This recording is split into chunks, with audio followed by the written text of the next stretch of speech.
Hello again, it's Liz here, and welcome to our question number 5 of our top 10 commonly asked weight loss and healthy living questions. Now look, both my partner Shane and I, for the last 2 years, we reviewed and used and discarded a lot of the latest fads and dieting tips that are around. Now we want to take this opportunity to welcome you to this video series where we offer some guidance and answer some of those most important weight loss and healthy living questions that you might be struggling with in your life right now. Now, no matter what diet plan or cleansing system you're using, we can assure you that by applying only a few of the hints and tips you're going to be reading or hearing on these videos, you're going to be well on your way to reaching your ideal weight, looking and feeling amazing. So let's get to those top 10 questions. Now look, at the end of this top 10 most commonly asked weight loss and healthy living questions series, we're going to give you a bonus. The bonus videos are top 10 weight loss and healthy living questions that you should be asking. So it's really great, some great questions in there. So make sure that if you haven't opted in for the whole series of these videos, please do so at our website, bodycleanseforlife.com. That's www.bodycleanseforlife.com, and you'll be able to opt in for the whole lot of the videos. You know, today this question, question number 5, is it okay if I have a cheat day? Well, I'm going to go through five really simple to follow tips to keep you on track with your weight loss and still enjoy your cheat days. Okay, now look, it is a common question, and it's not addressed. If it's not addressed, it can lead to disappointment, frustration, and a feeling of failure. Can I have a cheat day? When can I eat whatever I like? Should I feel guilty afterwards? Now look, it is a really valid question, because some people think that when you go on a diet to lose weight, you have to eliminate everything, but that's not so. Cheat days can often be very beneficial to your weight loss efforts. The beautiful and gorgeous Jennifer Aniston, she often admits to having cheat days. She does try to eat really well and she exercises well, but there are days where she feels like a cheat day, and that's what gives her body the fuel to continue burning more fat, if that makes sense. She says you're told to avoid fried food, but she doesn't always do that.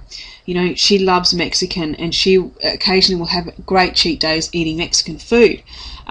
So as well as working out as much as she does eat well, but she does have those cheat days. Then you have the mixed martial arts performance coach and fighter Eric Wong. When he cheats, he says it's a conscious act and he enjoys it. Because I don't feel guilty for indulging, and you shouldn't either, as long as you're in control. If you're not in control, then you've got to work on that. So don't worry about being perfect, just get it under control. That's where it's important to know where you are with your health and what your goal is. Your starting point may be that you have 15, 20 or 40 plus pounds that you want to lose, or maybe you want more energy so you can keep up with your kids or your partner, and maybe just that you want to start feeling good about yourself and your body and believe a healthy change will bring it, and it will. Keep in mind though, on your cheat days though, you're eating more calories, maybe 1,000 to 2,000 calories more, and that's going to take effort to get off, so it can really slow down your weight loss. But the cheat day can also backfire. When you give in to your cravings, you may be saying goodbye to the diet and hello to your old ways of eating. So there is a fine line there. But yes, it is okay to have a cheat day. Absolutely. And they must be guilt-free. Give yourself permission. Plan ahead. Schedule a day on your calendar, 1 or 2 days a month, maybe 1 day a week. That's your cheat day. Whatever you are comfortable with, consider them a reward for the great work you are doing. But don't ever feel guilty for having a cheat day. Once you have your cheat day, you get back on track and you move on until the next week and then your next cheat day. Now I've got 5 really simple tips to follow for you to follow to keep you on track with weight loss and still absolutely enjoy your cheat days. So let's have a look at the first one. Have a plan, but don't over-plan your food. There are so many things that work best with a plan, and yet so many fun things are fun and enjoyable because they're not planned, and that leaves us stuck. So a fun cheat day needs to be a success, but planning it makes it a little bit less fun. So what's the solution? Well, don't get too regimented about it all. Have some general goals. For example, eat a whole personal pizza if that's what you want. Indulge in 2 different varieties of your favourite lollies, candies. Cook 1 meal with the ingredients in the cheat cupboard. So just don't think too much about it, because otherwise it will ruin it and it won't be as much fun. Number 2, for the cheat day, rather than counting your calories, count the food as a whole. Instead of attempting to control or restrict calories and limit foods, eat as much as you like, but eat only those foods you truly love and skip the rest. Studies show that when people are presented with multiple food choices, they eat more, like when you go to a buffet. So if your plan is to have your favourite pizza for dinner, then just have the pizza and enjoy it. The third one eat slowly. Some people tend to go on starvation diets or very low calorie diet plans, and it leaves them famished, both physically and mentally. So when they get to their cheat meal or their cheat day, they gulp everything down really quickly. It's not recommended and can be very counterproductive. When you eat too fast, you hardly enjoy what you've eaten. You don't even remember what it tastes like.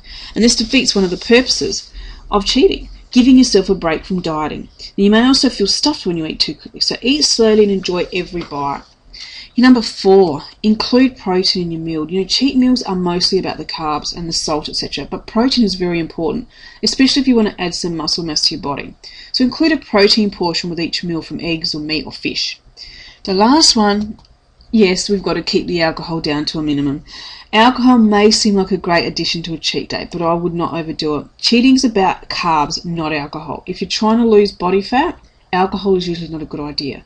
Alcohol makes you fat because it delays the process of fat calories. It also has a very little nutritional value, if any, and it should really be limited. The most important thing is that you enjoy the transformation you've chosen, and the more you enjoy it, the more you'll stick to it. So sit back and enjoy the ride. It is meant to be enjoyable. Cheat days are there for a reason, to break up that monotony if you're going through the diet program. But you've got to remember, those calories do add up. It is harder to get them off, but if you can control it and you limit it, there is no problem, and there is no reason why you cannot have a cheat day on your program. Now look, if you're looking for a program where you can easily incorporate an occasional cheat day and still reach your goals of better health and wellness, both Shane and I are really committed to your success, and we have some great things on our website that we can recommend. So if you've got any personal questions, you can contact us through our website at www.bodycleanseforlife.com. And I will see you on the next video for our next question. If you haven't opted in for all of them, you can also do that on our website. So until then, enjoy the rest of your day. Bye for now.